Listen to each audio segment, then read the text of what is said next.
E já de volta ao Vivo em Cores, agradecendo de coração o seu carinho. É bom demais estar com você e ter você conosco nessa programação para lá de especial, pensando em você. O tema de hoje, glaucoma, recebendo para falar sobre isso a doutora Vanessa Vidotti Pimenta, esposa do doutor Daniel, olha só, oftalmologista e chefe do departamento de glaucoma do Hospital Ouro Verde, médica assistente do departamento de glaucoma da Unicamp. Está aqui, recebeu nosso convite, está hoje esclarecendo tudo sobre glaucoma, para a gente aí não perder nenhuma das explicações.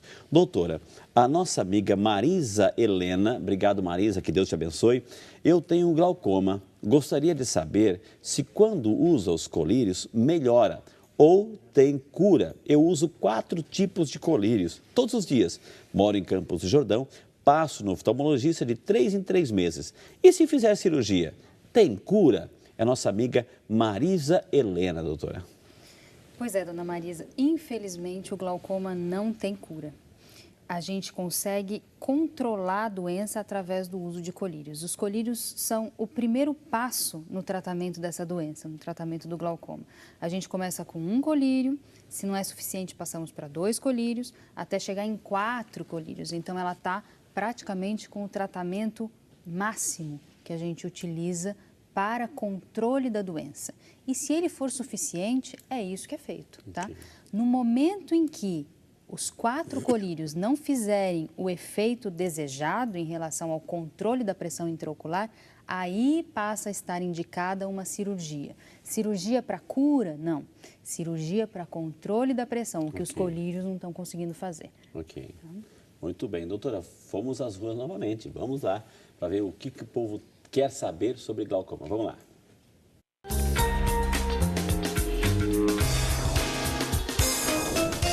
Frei Rinaldo, eu encontrei aqui o Marcos que tem uma questão. Bom, eu gostaria de saber que nem no caso, a catarata, ela tem um embaçamento na região central da córnea. E no glaucoma, o que acontece? Eu sei que há um embaçamento, mas é central também ou é periférico? Como que é isso? Como que a gente percebe? Muito bem, Gabriel. As pessoas estão com dúvida aí, doutora. Então, aí catarata e glaucoma, embaçamento. Aí vamos responder ao nosso amigo aí, o Marcos. O embaçamento causado pelo glaucoma começa na periferia da visão, até no final da doença chegar à região central. A catarata, às vezes, alguns tipos começam na região central e vão se espalhando, outros embaçam a visão de uma maneira homogênea, tá? Então, essa é a grande diferença. A catarata a gente percebe mais rápido do que o glaucoma, porque a visão central é a visão que a gente mais precisa, é a visão que a gente mais exige. Então, uma piora da visão central, rapidamente a gente percebe. O glaucoma não. Como a doença começa na periferia da visão, muitas vezes passa despercebido. Ok. Doutora, o Severino Pereira de Souza, obrigado Severino, que ele é de Cajamar, São Paulo, obrigado pela participação, meu querido. Acabou de descobrir que tem glaucoma. Quer saber se tem cura por estar na fase inicial ou terá que fazer tratamento com medicamentos para o resto da vida? Pergunta o nosso amigo Severino, doutor. Parabéns, seu Severino, por o senhor ter ido ao oftalmologista, não é mesmo? E ter conseguido diagnosticar a doença no momento em que ela ainda é muito precoce, né? É nesse momento que a gente quer o diagnosticar, né? E sim, o tratamento vai prevenir a perda da visão pelo glaucoma. O tratamento não vai curar a doença, tá certo? Então, o senhor vai precisar fazer tratamento, provavelmente para o resto da vida, né? Para controlar a doença e prevenir a perda da visão. Olha, eu só vou completar essa informação que está corretíssima. Ela falou a expressão resto da vida. A gente tem que tomar água o resto da vida. Né? A gente tem que comer arroz com feijão o resto da vida. A gente tem que respirar o resto da vida. Por que não tomar um remedinho? Não vai, mas agora o médico falou que eu tenho que ir pro resto da vida. Não vai morrer por causa disso, viu? Mas tem que, assim como a gente respira, tem que tomar água, tem que se alimentar todos os dias. Por que não incorporar nesse todos os dias para o resto da vida, que é a nossa questão de sobrevivência, um remedinho? Então não se assuste quando um médico fala assim para o resto da vida. Tem remedinho que a gente tem que tomar. Quem tem pressão alta, quem tem isso e aquilo, diabetes, prevenção, tem que tomar. Tem que fazer parte do dia a dia, assim como a alimentação, como respirar, como como tomar água no dia a dia, né, doutora? Sim, sempre objetivando uma boa qualidade de vida, né? Para que a gente viva bem até o final. Doutora, agora vamos lá para a cidade de Leme, São Paulo, é a Maria das Dores Castelão. Dona Maria das Dores, um beijo para a senhora, muito obrigado, viu? Ela sofre de glaucoma já avançado, é a constatação. Faz tratamento há 9 anos. Sua visão está mudando muito. Às vezes, ela enxerga escuro, outras vezes, amarelo. Das duas visões, ela enxerga muito pouco, com a esquerda bem próximo do nariz. Ela quer saber se é normal acontecer essas mudanças de cores na visão. É a nossa amiga Maria das Dores, doutora. Quando a doença do glaucoma é muito avançada, a gente diz que a doença sofre flutuações. Então, tem dias que a gente sente uma visão um pouco melhor, tem dias que a visão está um pouco pior. Isso, claro, partindo do princípio que ela está tratando, que ela está controlando a pressão do olho e isso não possa ser uma causa dessas variações de visão, que também, quem tem uma doença muito avançada, a variação da pressão intraocular pode causar efeitos visuais. Mas se ela está controlando, se ela está pingando o colírio e isso está mantendo a pressão estável, pode ser pela própria doença, essas flutuações que a gente costuma observar. Mais um e-mail aqui, cidade Inhapim, Minas Gerais, que representa aí a Edna Vieira Martins. Dona Edna, muito obrigado por estar conosco, viu? Minha pressão dos olhos são sempre alta, já teve até 25, mas já faço tratamento há muitos anos, mas não posso usar colírio, porque quem tem alergia mais a fundo do olho e mais de 100%, o que deve fazer. Então, deixa eu ver se eu entendi. Pressão acima do 25, mas não pode usar colírio porque a pressão está acima do 100%. O que deve fazer a nossa amiga Edna, doutora? Bom, espero conseguir responder a pergunta da dona Edna. Dona Edna, a pressão... Ela tem alergia. Eu imagino que seja nesse sentido mesmo. A pressão de dentro do olho, para a grande maioria das pessoas, gira em torno de 15, 16. Acima de 20, 21, a gente considera uma pressão alta. É quando a doença, você começa a ter um aumento de risco de desenvolvimento da doença. Uma pressão acima de 20, 21. E o tratamento é, como primeira escolha, o colírio.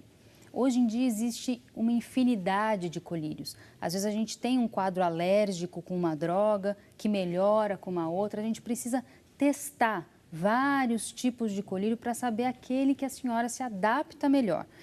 Se o quadro alérgico permanecer com todos os colírios e eu tenho que abaixar essa pressão, eu passo para o meu segundo passo do tratamento, que é o tratamento cirúrgico. Né? Então, precisa saber se essa pressão de 25 é segura para o olho dela. Se não for, é preciso abaixar. E aí, o primeiro passo é testar o colírio para ver qual é aquele que ela consegue lidar melhor, né?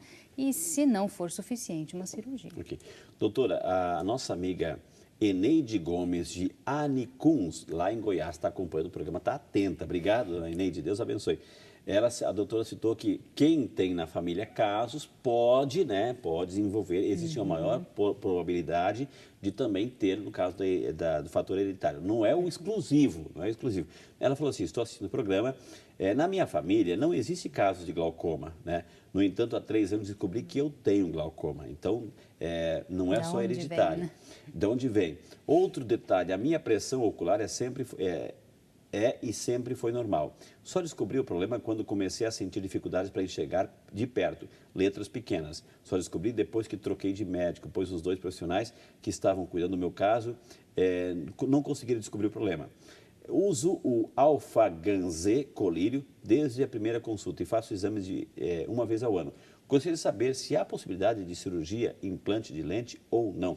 É a Eneide Gomes. Então, o fator hereditário, aí, doutor, como se explica para quem não tem caso na família, e a questão do medicamento aí.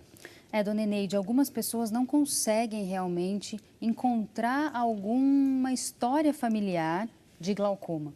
Mas como não é uma doença que afeta todas as gerações, ou seja, afetou a minha avó, afetou a minha mãe e vai me afetar. Nem sempre todas as gerações aparecem com o problema. Pode ser que a sua bisavó tivesse o problema e antigamente a gente tinha tanta dificuldade, né? Inclusive no conhecimento dessa doença, que muitas vezes não era diagnosticado, tá? Então, mantém-se sim o fator hereditário. Pode ser que alguém da sua família teve e você então não tem conhecimento, mas existem alguns tipos de glaucoma que têm causas específicas, que não o fator hereditário. Então, precisa ver se você se encaixa numa dessas causas. Em relação ao sintoma da visão de perto ter começado junto com a doença, como a doença aumenta a sua prevalência, aumenta o risco a partir dos 40 anos, que é justo a idade em que a gente começa a ter dificuldade de visão de perto, muitas vezes as coisas ocorrem ao mesmo tempo, não necessariamente uma causando a outra, mas ocorrendo momentaneamente. Acredito que é isso que tem acontecido. O tartarato de brimonidina é a droga que ela usa, né, para diminuir a pressão intraocular, e é preciso acompanhar, né? Ver se ela está funcionando, se ela está mantendo a pressão num patamar seguro, para que então a doença não tenha progressão. Ok. Doutora, a Maria do Carmo Toledo, de Vila Formosa, ela tem glaucoma. Obrigado, primeiramente, dona Maria do Carmo, ela tem glaucoma. O médico informou que o nervo do meu olho está com lesão. Gostaria de saber o que deve fazer a nossa amiga Maria do Carmo, que o médico constatou que o nervo está com uma lesão, doutora. Pois é, uma vez constatado o glaucoma, é preciso tratar. Ok.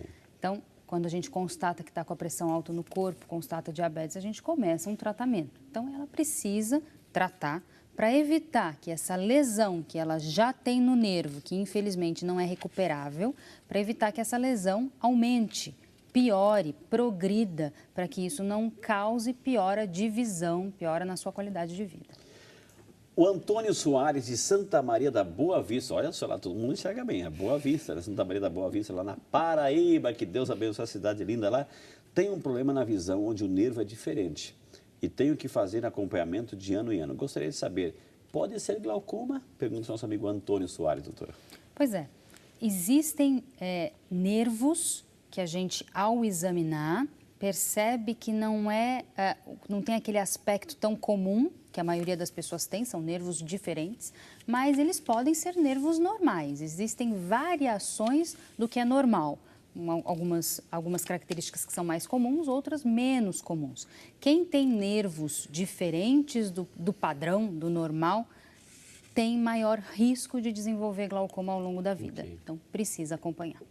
Muito bem, quantas informações nesse bloco, mas temos mais um bloco ainda. Então, essas informações dos tratamentos, dicas, cuidados, ainda você quer saber? E mais alguns e-mails que a gente vai ler, claro, no próximo bloco. Portanto, não saia daí, o Vida e Saúde é seu, volta já, correndo, só para você.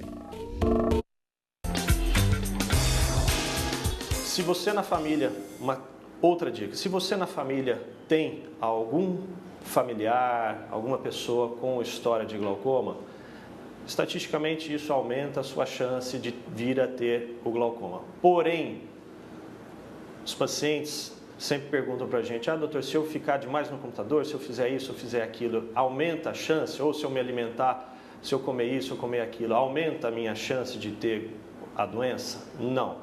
Nada cientificamente foi comprovado que o uso de computador ou o uso da alimentação vai trazer um aumento na chance do desenvolvimento da doença. Isso é um fator genético e que tem que ser acompanhado anualmente com um oftalmologista.